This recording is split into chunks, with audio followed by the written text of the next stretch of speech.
All right, are we on there? Yeah, All right. we're up and rolling. Hey, everybody. My name's Travis Kidd. I've been playing music around Tulsa for about 20 years and do a lot of solo gigs around town. I also have a band, Travis Kidd Trio, and then occasionally I'll throw in a fourth member.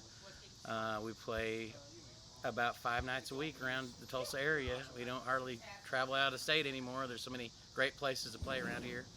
Um, Tonight playing with Brandon Clark at Crop Happies on a Wednesday. Brandon and I have been playing off and on together for right at 20 years, and it's always a lot of fun to do a duo show with Brandon, and that's what we're up to tonight. All right. So, Travis, we asked the question, what is the Tulsa Sound? Well, I have been pondering that for many years. I'll tell you straight up, I'm from Pryor, Oklahoma. We only ventured to Tulsa for special occasions. It was a long 40-mile trip for us back in the day. So I didn't really grow up listening to Leon Russell or much of the Tulsa Sound, I guess.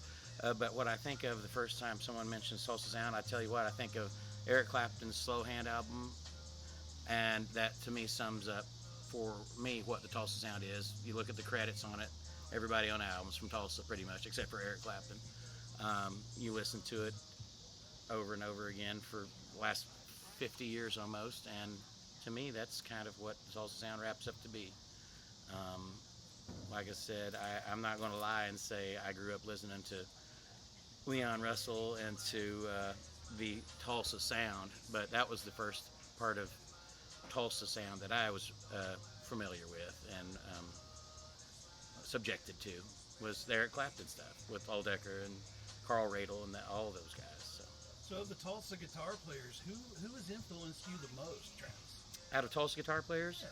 well, I tell you what, after I found out who Steve Ripley was, that was a very big deal to me.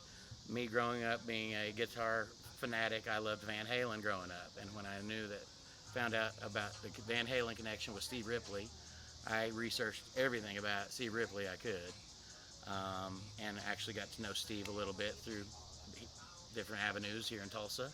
And it was awesome to get to talk to Steve off and on about guitars and guitar equipment and just guitar geeking out. It was amazing to get to know him for the few years that I did know Steve. I would say he's probably up there in the number one spot for me on the Tulsa guitar level of the big time. Now locally, my guitar hero is David Thomas, Soup Moan, David Thomas. He's been my guitar hero since the day I met him here in Tulsa. So I can't think of anybody else who actually that I sit in awe of.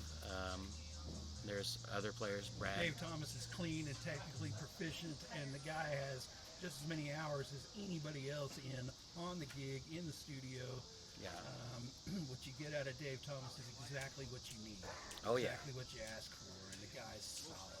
Now, Absolutely solid. back in the 90s, I was living in Fayetteville, and every time the Medicine Show would come to George's Majestic Lounge, I would always be there to watch Brad and Scott, and watching Brad James and Scott dueling guitars and Brad on the slide. That was a pretty big eye-opening experience to me, really realizing they're from Oklahoma, and I was from Oklahoma too, but I had left in the 90s, and so I didn't really know about that scene until okay. I kind of got to know those guys in Fayetteville, and then I realized. I was fortunate enough to be in the thick of it. And I'm pretty sure I was there those nights in Fayetteville. Oh, yeah.